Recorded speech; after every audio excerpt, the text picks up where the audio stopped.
Hello everybody and welcome to Tea Time with Jesse, a very special episode of Tea Time with Jesse live from Dongding Mountain in Taiwan. I'm here with Jayme. Hi everyone. And I'm very glad to be able to introduce Jayme because Jayme's family is the tea provider for our Taiwan Mystery Box. I was just up in the tea mountains with her and went to her workshop with her family.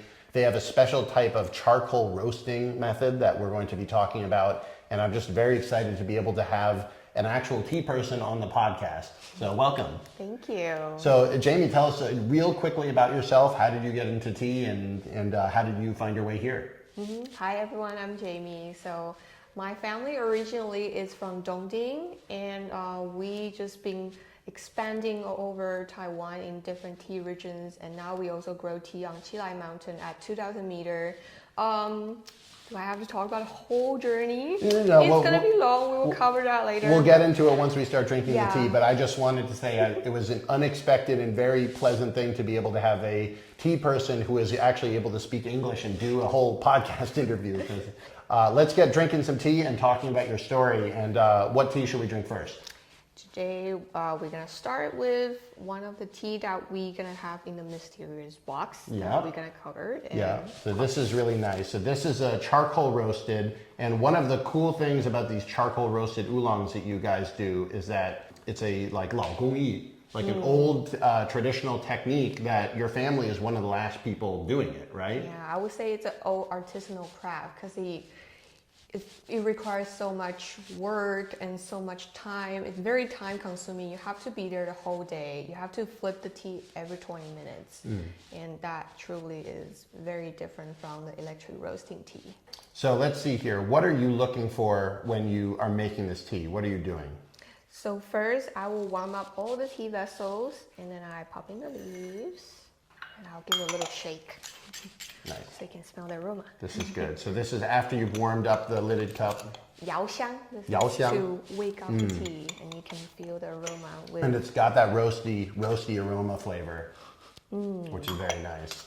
We went through a tasting process where we tasted the leaves unroasted, roasted at level 2 and roasted at level 3. And I think the 2 was really the winner, where it's still really easy drinking, but it has that roasty flavor in it. Yeah, exactly. So when you first got into tea, I guess you would have been very, very young.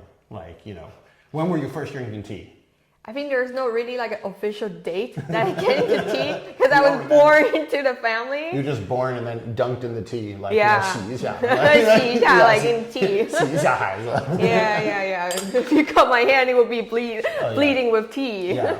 Tea family, it's in the blood. It's in the blood. So you grew up around the tea mountains. You grew up in the tea mountains, and so what was that like? Actually, my direct family, my mom and my grandparents, the one that are tea making family, that is my grandparents, they grew up making tea in Dongding, and my grandma is the city girl.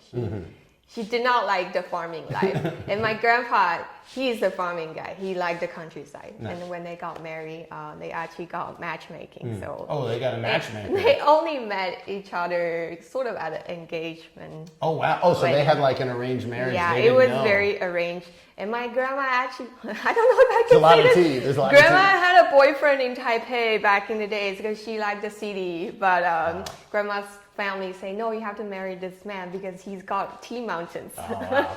So that's why. That's funny. They got married, and then grandma absolutely just wasn't a big fan of farming, but they still knew how to make tea back in the days, and then they moved to Taipei. And so when I grew up, I will always come back to Dongding whenever I will have vacations at school. And then whenever I come back, it's always tea and tea before meal, after meal, before sleep. Even when you wake up, it's like tea is water for us. There isn't a set time that we set for tea. It's just anytime. Let's take a moment. It smells so good. Really nice. Yeah, the roastiness really comes out there. How would you describe the scent? I like that nuttiness. And it also has that creaminess. Yeah. It's very sweet in general. Like before I opened the lid, I could already smell the tea. Yeah. Can you tell whether it's been roasted well or roasted badly just by the scent? By the scent, it's kind of hard, but by smelling this, the brewed tea, He can tell you a lot about what happened in the garden and also what happened in the production processing. So what are you looking for when you're smelling the brewed tea for the first time to show you that it's good quality?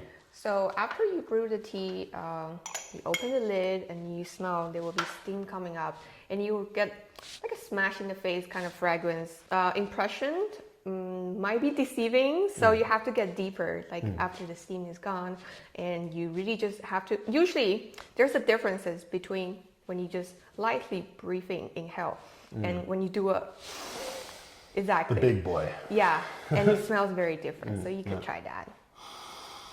Oh yeah, Like you feel much more because the timing, like the time of you inhaling is much longer. It stays in there longer. So you get layers of fragrance, and also really good. yeah, it just gets deeper. But So here we go. Cheers. Thank you. That's nice. Let's go back to your personal story about how you did tea. So you grew up sort of having tea all around you, and then when did you decide to sort of become a tea person? Was it while you were in China, or was it, I remember you said you had studied abroad? it was very funny because to be honest, I grew up in the tea family, but I was not interested in tea. It's just like water. It's like nothing special. It's like, you know, this table is like, okay, I noticed that. I knew how to brew tea growing up. It's just like, it all tastes. It's just tea to me. I didn't feel anything connected to tea, but I knew it was something. It was something that is in my everyday life. But I wasn't that interested in it. And then until I took a gap year traveling around Southeast Asia and Europe.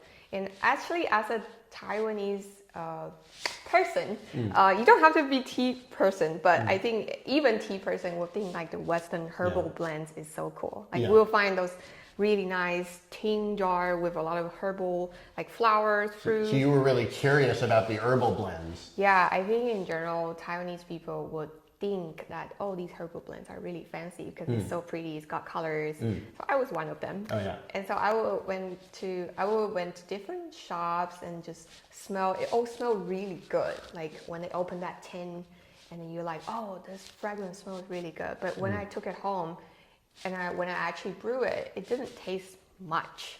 And I realized, wait, maybe some of them were artificially flavored. Yeah. So they were not natural flavored. That's part of the big thing that like a lot of people in the Western tea shops are used to, like opening up, oh, that smells so amazing, I want to take that back. And then a lot of it, they spray scented oil on it, right? Yeah, I think honestly, one of the things that people see more commonly is milky oolong. So in Western tea shop, a lot of time, some places you go, when you buy milky oolong, I would say, when you open the tin and it smells like caramel, like toffee candy, very dense. I would say a lot of times it's artificially sprayed with because perfume. either it's like the best in the world, or they were spraying stuff on it to make it smell good. Yeah, because the real milky oolong is actually coming from the Jinshuan cultivar itself. That at the back, it has that silky, creamy milkiness, but it's not like, oh, it tastes like milk. Yeah. And it definitely wasn't steamed with milk during the production. Yeah. So, and we're going to have a Jinshuan oolong, milk oolong in the box, natural right? one. A natural one. So if you want the real one that came from the mountain and was processed right and is not sprayed with stuff, that's going to be one of the ones in the set, which I think people are really going to like, because that's even lighter and crisper than this one, which is roasted. So very, very cool. So you kind of, it sounds like you almost discovered how good the Taiwanese tea was when you left, and then you realized that a lot of those herbal blends didn't give you repeatable steeps. And was that sort of a reason to go back and start re-investigating your own tea? It was probably after I realized some of these herbal blends, they were perfume, and I realized, oh, my family's tea is actually pretty good. Yeah. Because you know, like you grow up getting used to this tea and you just think it's okay, but then you actually went outside and see other things. It's like, oh, Taiwanese tea in general are pretty good. And at that time, I was living in Sweden, and one of the tea shop owners say, oh, Taiwanese oolong are really good, but it's really hard for us to get it. And so I started selling tea. Oh, wow. So there we go. Yeah, so when you start selling something, you gotta understand more. So I started reading books, and actually got more into tea because Yeah. I needed to sell it. I Nice. needed to. Well, you got to know what you're talking about then. Exactly. How did you learn how to describe tea to the Westerners? Because this is like a huge problem that I have is that how do you talk to Swedish people about tea? Yeah, exactly. So I think it's very interesting. We all speak different language in tea. Production people and customers. Like for customer, we will speak food languages. We will say, oh, this tastes like banana, this tastes like mango. But for production people, we have to speak in a language. We cannot use food to describe tea. We have to speak very technical language. We will say, oh, this is oxidized at this level. This is roasted to this level. We are a bit more technical, but that's two different languages. Do you feel like one of the languages is more true? I don't think necessarily that it's more true. It's just what helps you understand better. Because if you were a tea roaster and you're like, I want more banana, they would have no idea what to do, right? This story happened when I was learning tea with my, because I was learning how to kill green, chaoqing, and because I actually learned the Western tasting notes, how to describe tea notes. The story was that I would speak to my master who told me how to kill green. I was like, this tastes like papaya milk. And he would tell me, don't speak to me like that. Don't talk. He was kind of mean, but he said, I will not understand, I will not accept this language. Don't talk to me like that. Yeah. It's as if you're being disrespectful. Yeah. So he was like angry. He was like, no, because he told me he's a very nice master and I respect him a lot. Yeah. But he told me that my papaya milk and your papaya milk is different. You know how milk in different places actually tastes different. 不够准确. Yeah. So each person's like you would say, oh, this smells like cinnamon, but there are so many different kinds of cinnamon. Yeah. I think when you firstly get into tea, you want to have guidance.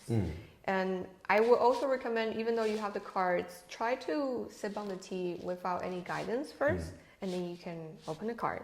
But these are necessarily the correct answer because there's no correct answer on tasting notes because it's very personal. Yeah.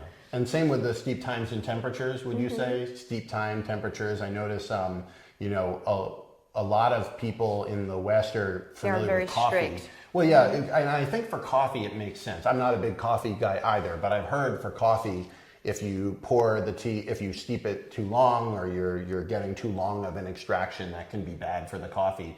For tea, for me, it's always been a little bit more about touch and personal taste. Do you feel like the steep times and temperatures also, kind of like the tasting notes, are kind of just do what you want, or is that more specific? So I think tea is very interesting because depending on how you brew it, what vessel you brew it in, what temperature, even what kettle that you like, what kind of fire, like electric or charcoal, that all changes the taste of your tea. So of course, like steep time and also proportion and also temperature, that is one thing to play with, and they can be all very different. But I think good tea is very forgiving, and I think that's why you should always have good tea. Yeah, it seems funny, but the better tea you get, the harder it is to mess up. We did tastings today, and the way you recommend trying different types of teas and deciding which to buy involves overbrewing them by a lot. And that way you can really see if you've overbrewed the tea really badly and it's still good, you know the quality is at least at a certain level.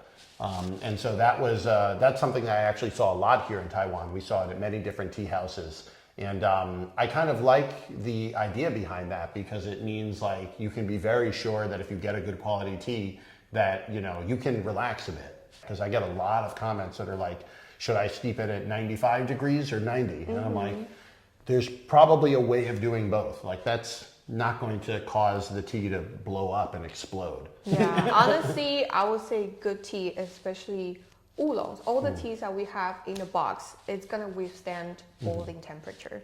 So just whichever temperature, it's gonna brew out great. Great. We're gonna take a quick break. We're gonna come back with the second half and learn more about the traditional charcoal roasting method and have a really special high charcoal roasted tea. I'm Jesse. I'm Jayme. And we'll be right back. Hey everybody, it's Intermission. I'm back in Los Angeles now, and yes, I cut my hair. I wanted to give you guys a couple just quick messages in the middle here. First of all, Jayme's doing amazing, right? Her Taiwanese teas are in our box, and if you order with the special code Tea Towel, you can get a free tea towel whenever you make your reservation for the Oolong box. So make sure that you do that when you're putting in your reservation. Also, make sure you listen to the whole episode. We have a full hour plus episode on the audio podcast. You can find those on Apple Play, Spotify, all those places. And let's get back to the show. She has a lot more to share with us, and I'm having a great time learning from her. Here we go. Hello, everybody. Welcome back to Tea Time with Jessie. I'm Jessie here with Jayme from Taiwan. Hi, everyone. And Jayme, again, her family is going to be providing the teas for our Taiwan Mystery Box, which is no longer a mystery. You can find all of the information up on the website. We're going to have 4 different teas from different mountains around Taiwan, prepared by your family in different levels of roastiness. All the way from unroasted, very clear, clean, all the way up to what we're about to drink, which is a high roast, a deep roast.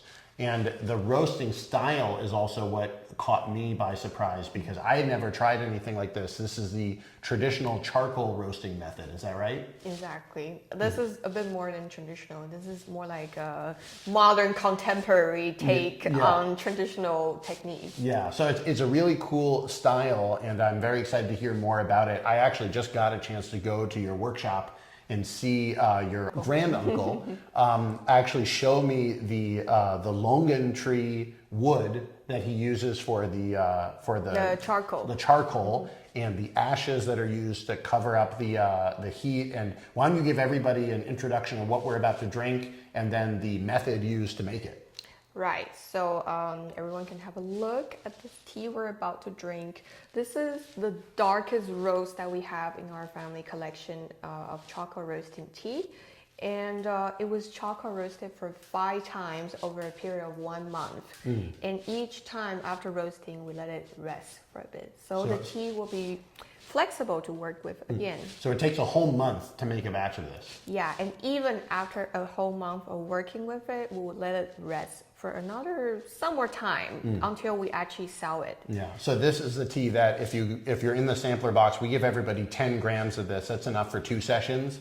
It's expensive and it's hard to make. Like I asked about it, I was like, how much of it can we get? And she's like, there's not a ton. The old man can't roast that much. Exactly. It's literally like their own, it's this guy who knows how to do this technique and him roasting it. And you're learning how to roast it as well, right? I'm learning, but I don't think I'm that good enough to go this deep. Because when tea is this heavy roast, you really is just purely tasting the techniques from this roasting master.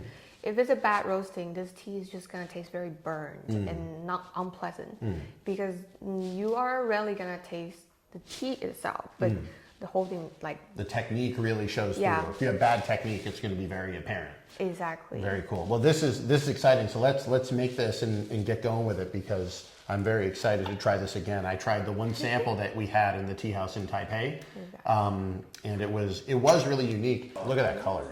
Oh man. What do you smell? It's intense. I like it. A lot going on. There's a lot going on. It's just, the roasty, it's almost a more cigar-y, smoky roast than the nuttiness you get from the electric. Because usually it's funny, when I say roasty, really what I'm feeling is that nuttiness. So this really feels more like a roast. It almost feels like you're like cooking barbecue and went a little too far. Yeah, this is what we call peak of fire, actually, just a little bit before it burns. It's on the very tip. Right on the tip. So you can feel that almost burn kind of feeling, like barbecue. But it smells very strong, but when you actually taste it, you can take a sip, and it's actually pretty sweet and smooth. That's good. Thank you so much.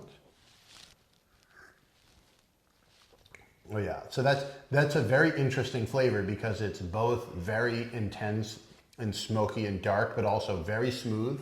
Yeah, but notice the end, the aftertaste.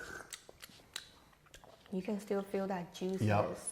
And still so like a lot of this is what I notice, the more I hang out with the tea people, the less they talk about the taste and the more they talk about the huigan, like the returning flavor, the aftertaste, because that's where you can tell where the tea is good. If it has a bad aftertaste, you don't really want to drink too much of it. It'll taste good going down, but then you'll be like, Yeah, because tasting tea is about smelling the fragrance and also the mouthfeel, aftertaste, throat feeling, and how your body feels as well. I bet this would taste really good if you aged it like 20 years.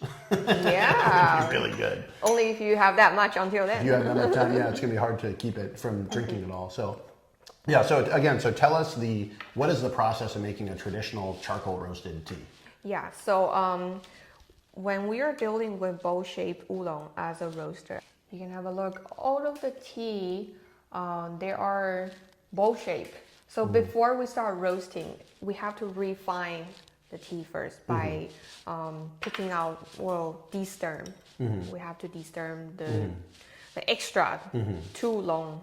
So if when the stem is too long, we have to remove it because stem has the most water. So when you're roasting tea that has too much water, it makes it really hard for the fire to go into the tea. And that will make the tea in the long term being not as good in storage. So first step is always destem the tea in our family, and then we will get to roasting. It's like building a house. You need to have a nice fundamentals. So, and then you start building up the flavors. So first we are getting rid of the grassy, like unpleasant like a smell that we don't want in tea. And when the tea is clear, then it's the time that we add flavors. It's like when you're, how would I describe this in food? Like you need to deal with the ingredients first. So it's ready at its perfect conditions to add flavors. So, okay, so you've destemmed it. You've given it a base roast. Yeah. And then what's the next step? And then after that, we will start the 1, 2, 3, 4, 5 fire. And then, so what's the process of lighting the charcoal fire like? Like you take the charcoal and you just throw it in, or how do you arrange it? What's it look like? So you saw how big of a chunk. Yeah.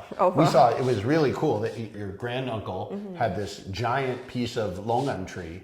And it looked like a tree, and like I know it sounds stupid, but I don't know if I've seen a piece of charcoal that. I think what you get for barbecue roasting is just like tiny one, right? Yeah, you get briquettes, or like even if you have charcoal, it looks more like the lumps that he had in the big furnace. The furnace. But and then you took out this huge piece, and he was saying that even getting the wood now is very difficult. Yeah, getting the charcoal now is like a fight. Between if you have the guanxi, if you have the connection. You gotta know a guy. You gotta know somebody. You gotta know a guy. You get your charcoal. Yeah. And why is it so hard? Because these charcoal that we use, we only use Longyan wood for charcoal roasting. Obviously, you can also use lychee wood or other kinds of wood for charcoal roasting. But Longyan wood is the best because it has the most density. So it gives very consistent fire. And it doesn't have any other smell, but it would just be sweet. So that's why we decided to use only Longyan wood. But it's very hard to get because it's very hard to grow. Because for one chunk, the very big chunk that you saw, I think it's around 50 years. Yeah. So for that big of a chunk. It's hard to get, and I remember your granduncle was saying, like, if I get 100 pounds, it's 100 pounds less that everybody else has out on the market. Like there's a very small amount of it and so even just getting the wood is difficult. It was really funny. Your granduncle showed us his storehouse. He has this like back room, which is all like charcoal bags. He was very proud of this storehouse, which he should be. But it's like, if you didn't know, you'd just be like, oh, there's some bags of stuff. But he's like, no, like, let me show you. Like, and he was like very right. Like, I got 3 more places like this. I'm rich, baby. Like, this is the stock. Yeah, like if wood was money, then he's rich. But so he's got his wood, and then how do you get the fire started? So first you have to break the big chunk of charcoal into small pieces. Because if you just throw in the big charcoal into this space, there are still a lot of gaps in space. And the goal is to keep the heat very even, right? Exactly. So you need to make sure the space is filled evenly. So that's why we need to smash it with something heavy. What is the heavy object that you smash it with? Well, he used different stuff, but I've seen people using like another wood chunk. Like smash it. Like you can do whatever you want. Be creative. Okay. So you smash into chunks. You get it very even. You get it lit, and then how do you regulate the heat? Or do you just put it right on the fire? So after you get the fire going, you still cannot roast the tea for maybe about a day because the fire is still quite inconsistent. It's just like when you just start barbecue, the fire just like woo. Yeah. So we will let the fire settle. How you control temperature is by how much ash you cover on. There's no a bottom that you can press. So it takes a lot of like experience to know Exactly. when you add this much ash, how much it's going to. The ash will dampen the fire. Is that right? Yeah, it will fill the space between the charcoals, and the more ash you cover it with, because inside it's still burning, but it also make it burn slower. So the more ash you cover it, the slower it burns and the lower temperature it will be. So that ash is going to be laid down on the fire. You wait a day or so to get the heat even, and then what's the next step? Also, for the ash, it depending on how heavy you press it. Oh, okay. Just so like making an espresso. Yeah. Okay. People can be very specific about how hard you press it, right? So kind of like that. And then so after that, you can start roasting the tea that it's a little bit rougher, because you don't want to you don't want to start by a very gentle tea. Strategically, once you light a new fire, you know ahead of time what tea you're going to roast first and what tea you're going to roast second and third. You need to plan out your schedule. So how does that planning look? Like, do you have a book? Is it just all in your head? Like, It's all in your head. It's all in your head. You will have to decide on, like for him, he also roasts for people. So he will have different materials on the hand. So he will have to plan out, oh, like this person has a more gentle tea, so I will roast this first. And so sometimes you might have to get in the line for a couple few months or when he has a bigger order. This was one thing that was fascinating for me, because before I got into tea, I was just like, there's a tea farmer, he makes the tea. But actually there's like everything from like the farmer owns the land and rents the entire plot of land to another family to take care of the trees, and then they do everything. And then there's like the farmer will grow the tea but like hire other people to pick it and take it away. And then there's like the farmer will manage everything up until the point where they sell all their tea to somebody else and they deal with it. Yeah. And then there are people that take it through every different step of the process up until the point where it's fully processed and ready to go and put out to market. And it's part of the reason why tea is a little bit hard I think this is why it's a little bit hard when people in the West say like, who made this? Well, there will be a long list. Yeah, because I know it sounds like you want to know one guy made the whole thing, but it's pretty unusual for one person to go from like growing the leaves to picking the leaves to making the leaves to processing the leaves to marketing the leaves. It's pretty unusual. We might need a book for who made this. Yeah, exactly. And so it's sometimes it's also a little bit hard to know, because there are so many layers. Even in the productions, each department does its thing. So the picking is one group, and then the withering is one group, and stir fixing, kilgreen is one group, and then the shaping is another group. So for instance, our box, we have 4 teas, and so these are all coming from your family or the surrounding area, or your family. You might have grown some of them or bought some of them, and you might have processed some of them.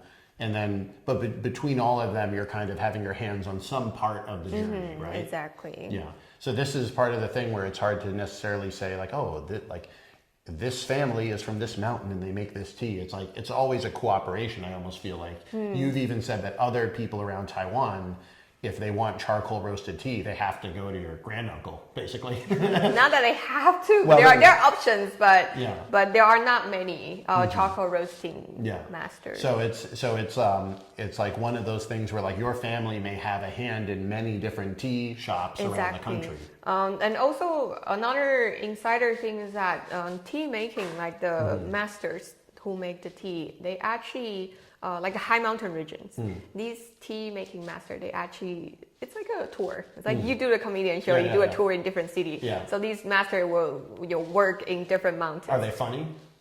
They're pretty funny. They like drinking. Your granduncle is really funny. Yeah. Cut to some of his like facial expressions. It was funny. We were doing the whole charcoal roasting thing, and he had the mask on, but like his eyebrows. Yeah. He's like, when I got something wrong, he's like, no, he's wrong. Speaks with his eyebrows. Yeah, he's so funny. Yeah, so they do these tours, and what's the point of the tour? So usually it happens with high mountain tea masters. So usually I told you that there are 3 departments that handle the tea making, right? So the withering, also kilgreen, and also shaping. So this usually comes in a whole group of masters, and there will be maybe, let's say like 10 people in withering. And so they go on tour together. Like to me, Yeah, it's all like yeah, comedy. exactly. It's like stand up It's like- all the way down. It's like it's like the kings of comedy. Yeah. The kings of kill green. They're killing it. It's even more like Exactly. comedy. Oh my gosh. But it mostly happens in high mountain oolong makers because when they can do tea in different elevation. Because let's say in winter the higher elevation will harvest first, and the lower elevation will harvest later. So you can time out like. So they're basically just kind of going down a mountain very slowly. Yeah. So like in spring it's going up, and then in in terms of elevations, and then in winter it's going down. But it sounds exhausting. It sounds like it'd be very it's like, a very tiring. exhausting job, and it's very seasonal because you work for 4 seasons a year, and it's very labor intensive. Yeah. So let's continue on the process. So you've reached the roasting stage. It's getting back to the roasting process all the way through.